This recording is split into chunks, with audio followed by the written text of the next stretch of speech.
మీ అందరికీ ప్రభు పేరిట మరొకసారి వందనాలు తెలియజేస్తున్నాను. కొంత ఈ సమయంలో దేవుని వాక్యాన్ని మనము ఈ దినము జ్ఞాపకం చేసుకుంటాము. మనము వాక్యం ఈరోజు మరి దేవుని యొక్క సంఘంలో దేవుని బిడ్డలుగా మనలో చాలామంది గొప్పగా ఘనముగా ఉండాలని మనందరికీ ఆశ. అవునా కాదు? మనందరికీ ఆశ గొప్పగా ఉండాలి, ఘనముగా ఉండాలి, అనేకుల్లో మనం గొప్ప చేయబడాలి అన్నటువంటి కోరిక అందరికీ ఉంటుంది లోకంలో. సో దేవుడు కూడా నువ్వు గొప్పగా ఉండాలి అనే దానిని ఆయన ఎప్పుడు కూడా అడ్డగించట్లేదు. దేవునికి కూడా నువ్వు గొప్పగా ఉండాలనేది ఆయన కోరిక. ఆయన తన జనులు మరి తోకలుగా ఉండాలి అని ఆయన కోరుకోవడం లేదు. ఆయన జనులు తలలుగా ఉండాలి అని కోరుకుంటున్నాడు. లోకంలో నీవు ఒకరి చేత చెప్పించుకునే వ్యక్తిగా ఉండడానికి దేవుడు ఆశించట్లేదు. నీవు అనేకులకు బోధకుడుగా, అనేకులకు బోధించే వ్యక్తిగా ఉండాలని ఆయన నిన్ను కోరుకుంటున్నాడు.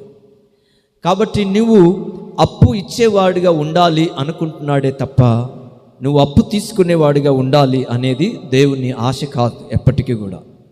కనుక నీ సరిహద్దులను దేవుడు విశాలపరచాలనుకుంటున్నాడు. ఆయన నిన్ను, నీ పిల్లలను, నీ గర్భఫలమును, నీ భూ పంటను, నీ చేతి పని అంతటినీ ఆశీర్వదించాలనుకుంటాడు. కాబట్టి మనలో ఎవరైనా సరే గొప్పగా ఉండాలి అనుకుంటే ఆయన ఇచ్చిన ఆజ్ఞలను, ఆయన ఇచ్చినటువంటి ఆయన మాటను మనం చాలా జాగ్రత్తగా నెరవేర్చేవారమై ఉండాలి. నువ్వెంత గొప్పగా ఉండాలనుకుంటున్నావో అంతే గొప్పగా నీ దేవుణ్ణి నువ్వేం చేయాలి? నువ్వు ఘనపరచాలి. అంతే గొప్పగా నీ దేవుణ్ణి నువ్వు మహిమపరచుకోవాలి. అప్పుడు దేవుడు నీ ఎడల ఆనందించి తప్పనిసరిగా నిన్ను గొప్ప చేయడానికి ఆయనే మొదలు పెడతాడు. ఎవరిని గొప్ప చేయాలన్న దేవుడు గొప్ప చేయాల్సిందే. దేవుడు ఘనమైన వాటిని ఘనహీనంగా మార్చగలడు, ఘనహీనమైన వాటిని ఘనముగా మార్చగలుగుతాడు దేవుడు. ఒకరిని ఉన్నతమైనటువంటి స్థానాన్ని దేవుడు అవరోధించడానికి వానికి అవకాశాన్ని ఇస్తాడు. ఒకరిని ఉన్నతమైన స్థానాన్ని నేల మట్టుకు పడదోయుటకు దేవునికి శక్తి ఉన్నది. అందుకనే పడదోయుటకును కట్టుటకును నాకు అధికారం ఉన్నది అని చెప్పి దేవుడు సెలవిస్తున్నాడు. నీవు, నీ కుటుంబము, నీ పిల్లలు భూమి మీద గొప్పగా ఉండాలి అనుకుంటే నువ్వు దేవుని మాటను, ఆయన ఆజ్ఞలను తప్పక నీ జీవితంలో నీవు నెరవేర్చే వ్యక్తిగా ఉండాలి. ఈరోజు నేను ఈ మాట మీకు చెప్పాలనుకుంటున్నాను. దేవుడు అంటున్నాడు, నన్ను గణపరిచే వారిని నేను గణపరుస్తాను, నన్ను తృణీకరించేవారు తృణీకరించబడతారు. చెప్పండి, నన్ను గణపరచే వారిని నేను గణపరచదను, నన్ను తృణీకరించేవారు తృణీకరించబడతారు. ఈరోజు ఇది మన టాపిక్ ఏంటంటే ఈ విషయం, ఈ అంశం మీద ఈరోజు మనం వాక్యం ధ్యానం చేయబోతున్నాం. అందుకని మీరు ఈ మాటలను జాగ్రత్తగా గమనించండి. గణపరిస్తే గణపరుస్తాను, తృణీకరిస్తే తృణీకరిస్తాను. అంతే. నువ్వు గణపరిచావనుకో దేవుడు గణపరుస్తాడు, నువ్వు తృణీకరించావనుకో దేవుడు నిన్ను తృణీకరిస్తాడు. సో ఇప్పుడు మనము బైబిల్ గ్రంథంలో నుంచి సమూయేలు మొదటి గ్రంథము 2వ అధ్యాయము 30వ వచనాన్ని ఒకసారి మనం చూద్దాం.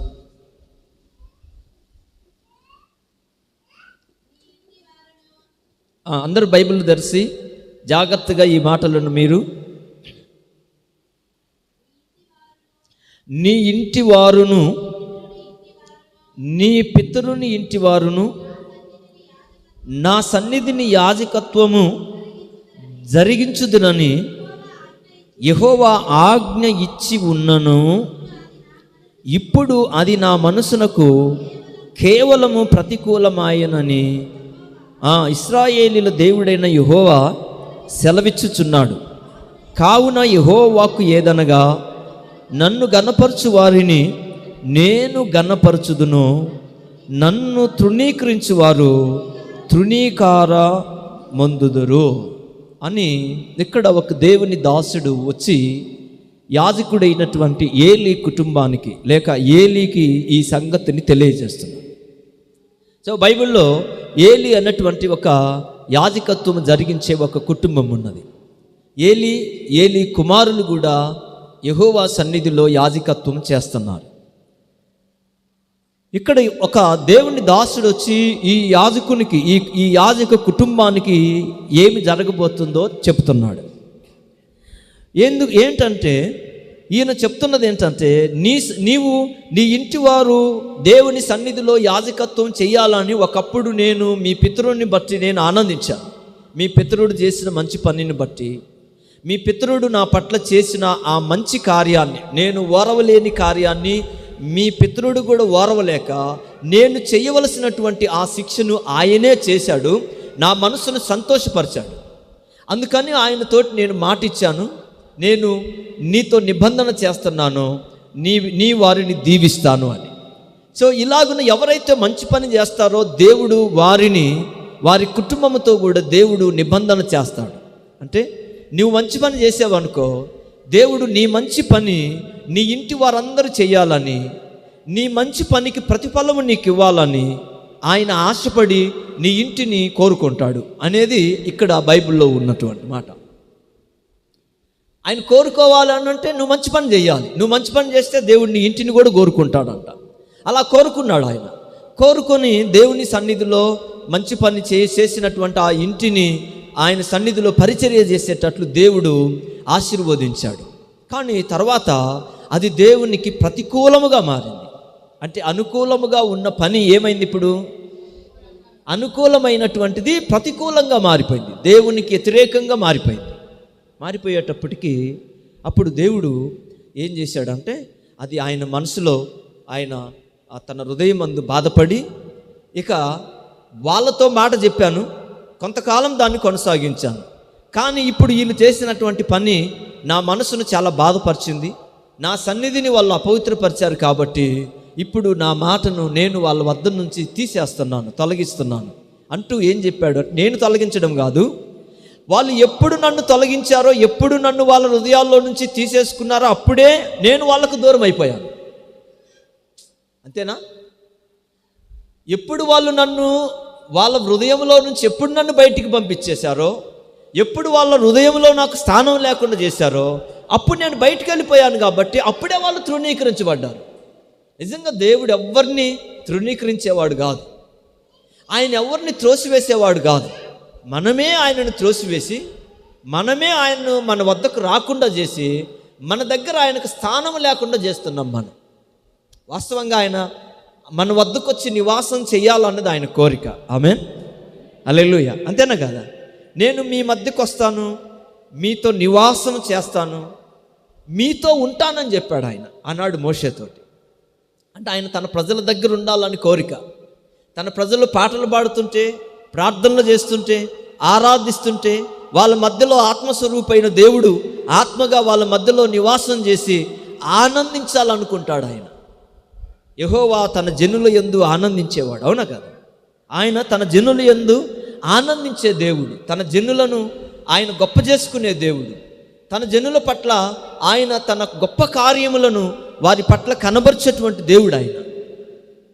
కాబట్టి ఆయన తన ప్రజల దగ్గరికి వచ్చి ఆయన తన ప్రజలతో మాట్లాడి, నేను మీతో ఉన్నాను, మీరెవరు భయపడొద్దు, మీరెవరు కలవరపడొద్దు, ఆయన మీతో ఉంటున్నాడు, మీలో ఉంటున్నాడు అని ఎందుకు చెప్పాడు? మీరు నాకు కుమారులై ఉన్నారు, మీరు నాకు కుమారులై ఉన్నారు, కుమార్తెలనై ఉన్నారు మీరు, కాబట్టి నేను మీకు తండ్రినై ఉన్నాను, నేను మీకు దేవుడినై ఉన్నాను అన్నాడు. అంటే దేవుడు ఎలా వాళ్ళను మార్చుకుంటున్నాడు, వాళ్ళని ఎలా ఎంచుకున్నాడు అంటే దేవుడు చెప్పండి, కుమారులుగాను కుమార్తెలుగాను ఎంచుకొని వారికి దేవుడుగాను వారికి తండ్రిగాను ఉంటాను అని ఆయన చెప్పాడు. చూసారా ఎంత దేవునికి తన ప్రజల పట్ల ఎన్ని ఆలోచన. ఇటు దేవుడిగా ఆయనే ఉండాలనుకుంటున్నాడు, తండ్రిగా ఆయనే ఉండాలనుకుంటున్నాడు. దేవుడిగా అద్భుతాలు చేసి, దేవుడిగా వాళ్ళకు చేయాల్సినటువంటి మంచి ఘనమైన కార్యాలు భూలోకములో ఉన్న సమస్త జనముల కంటే గొప్పగా వాళ్ళను నిలవబెట్టి వాళ్ళ పేరును భూమి అంతటా వ్యాపింపజేసి గొప్ప చేయాలని దేవునిగా ఆయన కోరిక. రెండోది, తండ్రిగా ఉండి వాళ్ళను ఆదరించి, తండ్రిగా ఉండి వాళ్ళను ప్రేమించి వాళ్ళను గొప్ప చేసుకోవాలని ఆయన ఆశ. అందుకనే బాగా ఇటువైపు చూడాలి, నా వైపు చూడాలి అందరూ. మీ పక్క వాళ్ళని అప్పుడప్పుడు కదిలించండి, అప్పుడప్పుడు చూస్తాను నింటున్నారా, నిద్రపోతున్నారా, ఎవరితో పక్క వాళ్ళతో మాట్లాడుతున్నారా అని అప్పుడప్పుడు వాళ్ళని ఒకసారి అటు ఇటు చూసి కొద్దిగా కదిలించండి వాళ్ళను కూడా, సరేనా? కాబట్టి ఆయన అలా ఉండాలి అనుకున్నాడు కాబట్టి ఆయన వారికి మంచి కార్యములు చేశాడు. అయితే ఇక్కడ ఏలీ కుటుంబం చేసినటువంటి పని ఏంటంటే దేవునిని బాధ పెట్టేటువంటి పనిని చేశారు వాళ్ళు. ఏలీ కుమారులు చేసినటువంటి పనికి దేవుడు చాలా బాధపడ్డాడు. బాధపడి ఆయన, నన్ను ఎవరైతే గణపరుస్తారో నేను వారిని గణపరుస్తాను, నన్ను ఎవరైతే తృణీకరిస్తారో వారు తృణీకారం పొందుతారు అని అన్నాడు. ఎట్లాగనో ఆయన చెప్తున్నాడు. చూద్దాం రండి ఒక మాట. అదే మనము చూసినట్లయితే సమూయేలు మొదటి గ్రంథం 2వ అధ్యాయంలో 12వ వచనం, ఏలీ కుమారులు యెహోవాను ఎరుగన వారై మిక్కిరి దుర్మార్గులై ఉండిరి జనుల విషయమై. చూసారా, ఇక్కడ ఒకటి, ఎవడైనా తృణీకారం పొందాలి అని అంటే, దేవుడు ఎవరినైనా తృణీకరించాడు అని అంటే, సో ఆయన ఎవరిని తృణీకరించాడు, కానీ తృణీకరించాలంటే వాళ్ళు చేసేటువంటి పనులను బట్టే దేవుడు వాళ్ళని ఏం చేస్తాడు, తృణీకరిస్తాడు. ఇక్కడ ఏలీ కుటుంబాన్ని దేవుడు ఏం చేశానన్నాడు, తృణీకరించాడు. దేవుడు ఆయన సన్నిధిలో నుంచి వాళ్ళను బయటికి పంపిస్తాను అంటున్నాడు. పంపించడమే కాదు, అసలు భూమి మీద లేకుండా చేస్తాను.